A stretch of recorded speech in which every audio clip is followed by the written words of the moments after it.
He said I was worthless. Like, literally. Said I'd never amount to a damn thing, that I was a drain, a mistake. Said it right there at the kitchen table, the one with the wonky leg I keep meaning to fix. Just dropped it like it was a burnt piece of toast. He was talking about the electricity bill, the one that was due yesterday, and then it just veered. Like a runaway shopping cart in a parking lot. I just stared at my cereal. It was that crunchy kind, you know? The one that sounds like gravel in your ears. Crunch. Crunch. Every bite was a tiny, personal demolition. He kept going, something about responsibilities, about how I was a financial black hole with a pulse. His voice was all gravelly, like he'd swallowed sandpaper. He was gesturing with his coffee mug. The one with the chipped rim that he'd had since college, and I swear some of the flecks of ceramic were flying. Not a lot, mind you. Just enough to make me think about it. He said that. And I just sat there. The milk was starting to get that weird skin on top. You know the one. Like a tiny, sad island forming. It was a pale, translucent film, like the membrane of a jellyfish that had washed up on a shore of cornflakes. I poked it with my spoon. It broke. It made a little splish sound. He didn't even notice. He was too busy excavating the bottom of his mug. I wonder if he ever actually washes that thing, or if he just rinses it and calls it a day. Probably the latter. Then he got up, slammed his chair back. The chair leg scraped a sharp, unpleasant noise across the linoleum. Left his coffee mug with the lipstick stain on the rim. Mine was clean. I'd washed it the night before. It was like 3 a.m. I was up late trying to find that documentary about competitive dog grooming. The one with the poodle that looked like a cloud. I never found it. I did find a half-eaten bag of tortilla chips under the couch, though. So, not a total loss. Anyway, he was gone. Out the door. Not a word. The click of the lock echoed in the sudden emptiness of the kitchen. The air felt different. Thinner, maybe. Or maybe it was just the absence of his voice. I listened for the sound of his car starting, the rumble of the engine, the tires on the gravel driveway. Nothing. He must have walked. Or maybe he was already at the bus stop. He always said he preferred the bus, less stress. I don't think he meant it. So I finished my cereal. Every last crunchy, gravelly flake. I scraped the bowl with my spoon, making a dull scraping sound. Then I went to my room. And I just stared at the ceiling for a while. The paint was peeling in one corner, looked like a weird, sad cloud. It had started as a tiny crack, barely noticeable, and now it was this whole intricate landscape of flaking plaster. It reminded me of the maps I used to draw as a kid, except this map led nowhere interesting. Then I remembered the password. The one I'd forgotten for months. The one for that old trading account. The one I'd almost closed down last year because it was making me nothing but a headache. I'd set it up ages ago, on a whim, after reading some article about people getting rich quick. It was supposed to be a side hustle, a little passive income. Turns out, passive income requires you to actually do something, even if it's just checking prices. I hadn't checked it in so long, I'd forgotten the login details. I'd even tried calling customer service once. But they wanted me to verify all sorts of personal information that I couldn't remember. Like, what was my mother's maiden name before she got married? Who even keeps track of that? It was a 7-digit number. And a capital letter. And another 7-digit number. I typed it in, my fingers feeling like they were made of overcooked spaghetti. Each keystroke was deliberate, almost painful. The little virtual keyboard on the screen seemed to mock me with its glowing keys. I kept expecting an error message, a stern red line under my attempt. And the screen lit up. Mind you, I hadn't looked at it in ages. Just let it sit there. Like a forgotten relative in a nursing home. I figured it was probably worth less than the dust bunnies under my bed. Or maybe even less than the lint in the dryer trap. I'd opened it during that brief period where I thought I was going to be a finance wizard. That phase lasted about 2 weeks. Then I discovered that binge-watching reality TV was much more fulfilling. But there it was. A number. A big one. Bigger than I ever thought I'd see. It was like finding a winning lottery ticket in your old jeans pocket. Except this wasn't luck, not really. This was just forgetting. Forgetting that I had put money into something and then forgetting to check it. It was the ultimate form of passive income. I just sat there, staring at the digits. They seemed to shimmer. Like heat rising off the asphalt on a summer day. I just sat there. Breathing. The sun was starting to peek through the blinds. Making those dusty beams you can see.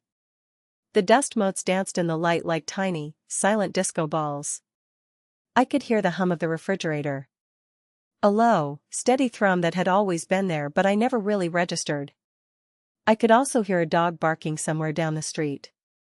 It was a yappy little dog, the kind that sounds like it's perpetually surprised by its own existence. He came back later. Like, way later. The sun was starting to dip below the rooftops.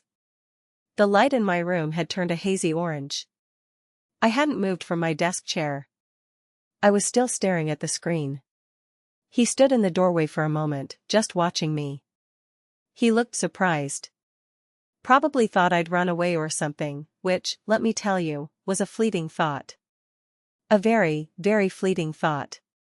Like a mosquito buzzing around your head for a second before you swat it away. He cleared his throat. A dry, rasping sound. Still here, huh, he said. His voice was less gravelly now, more neutral. Like he was talking to a piece of furniture.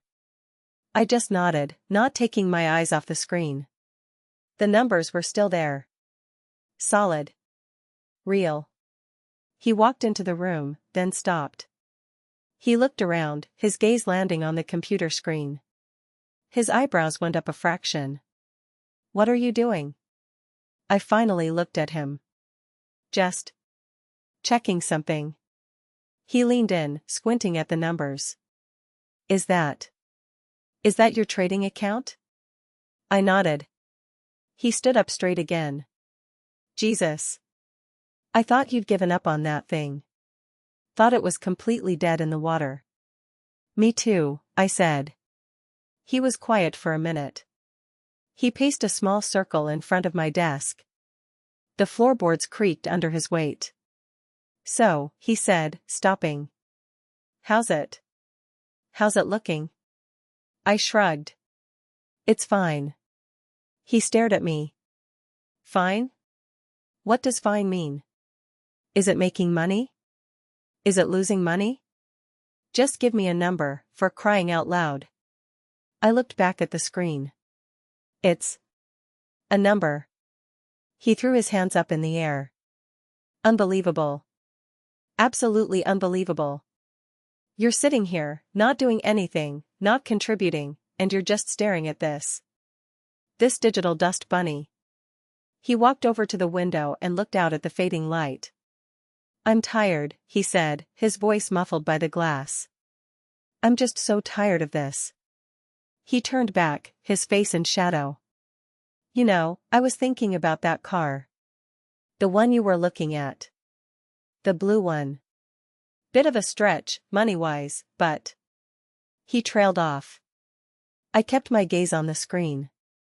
The sun had almost completely disappeared, but the glow from the monitor was enough. What car? I asked, my voice flat. He blinked. What do you mean, what car? The one you were going on about last week. The little sporty one. Said it was a good deal. I shrugged. Yeah. That one. He was quiet for a long time. The only sound was the distant barking of the yappy dog and the hum of the refrigerator.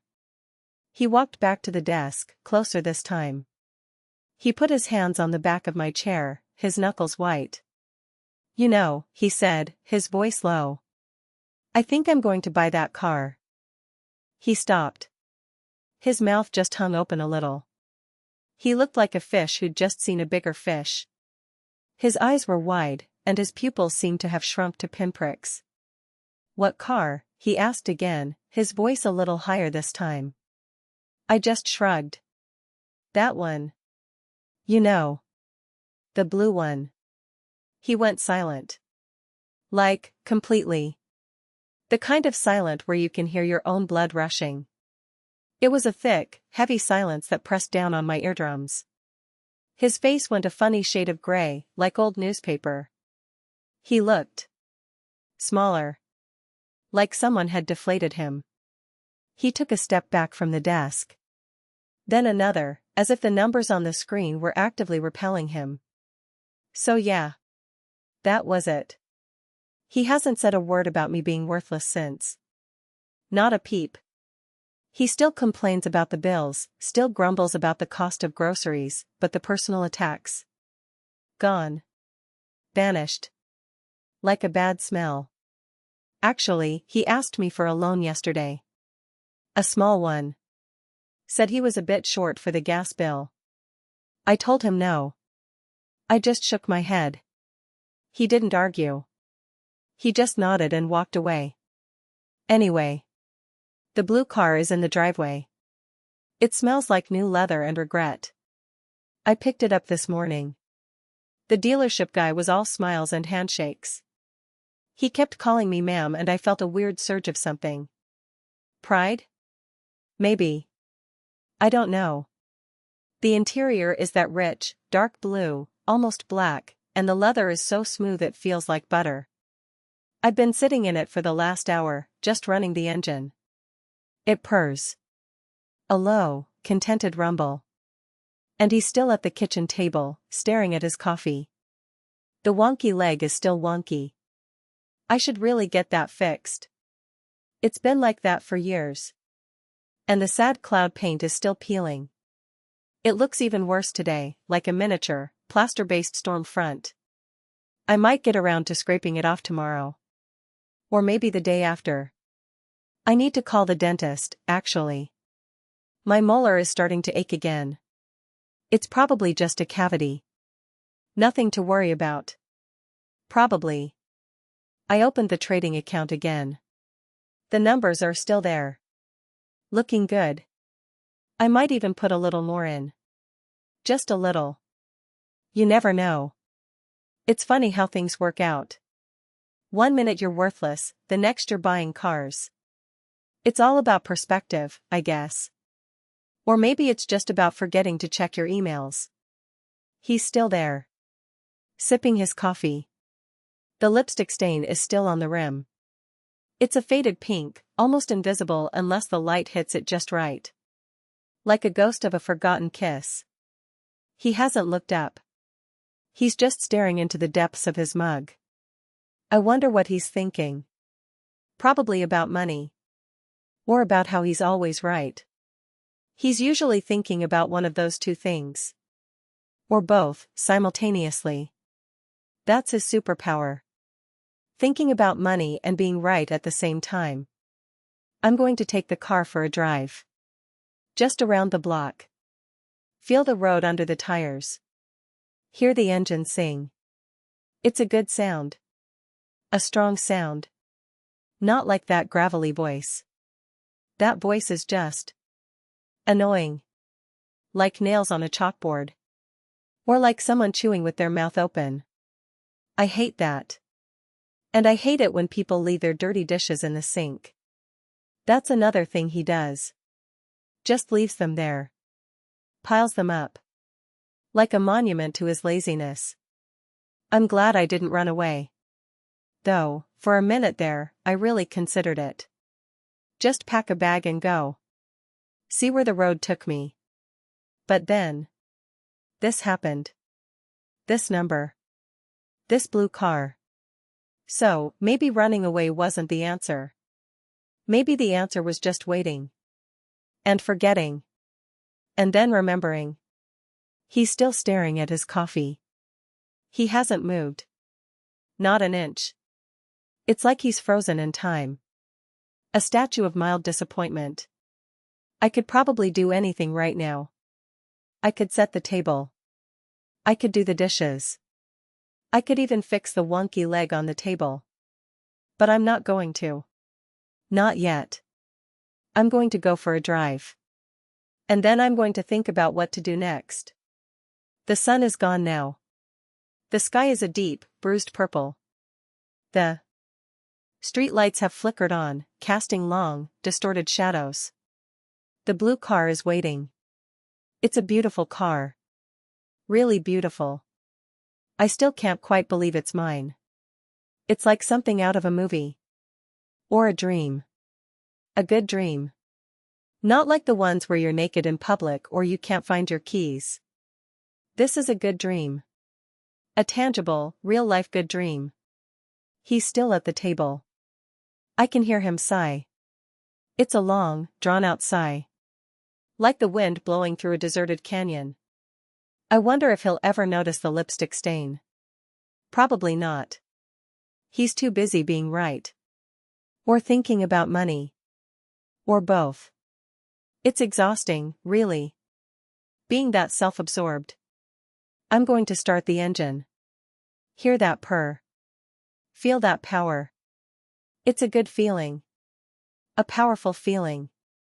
Better than being worthless. Much, much better. And the sad cloud paint? Still peeling. Like a forgotten promise. He looks up. Just for a second. His eyes meet mine. There's no anger there. No surprise.